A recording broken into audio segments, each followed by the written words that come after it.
ప్రియ సోదరి సహోదర, నా ఎన్నికలలో నువ్వు లెబానోను శిఖరం వలె ఉన్నావు.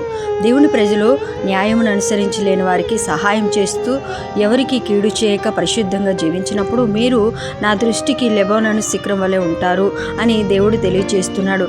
లెబానోను శిఖరం సౌందర్యముగాను, మంచుతోనూ, సువాసనతోనూ, ఫలవంతముగాను, మ్రాణులతో ఎదిగించేదిగా, పరిమళించేదిగా, ఎత్తుగా ఉంది. నా ప్రియ దేవుని బిడ్డ, నేడు నీవు కూడా అన్యాయముతో కూడిన పాపపు బ్రతుకుతున్నావా? తద్వారా అందరి దృష్టిలో నీవు అసహ్యునిగా, తక్కువనిగా అయిపోయావా? అందరూ నిన్ను చూసి అపహాసం చేస్తున్నారా?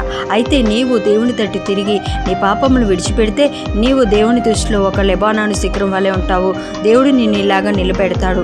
అనగా సౌందర్యం లాంటి మంచి స్వభావము, మంచు లాంటి వాత్సల్యత, ఫలవర్ధితమైనటువంటి ఆధ్యాత్మికమైన అభివృద్ధిని, నశించిపోతున్న అనేక మందిని రక్షించే సువాసన లాంటి ఉన్నతమైన జీవితాన్ని నీకు అనుగ్రహిస్తాడు.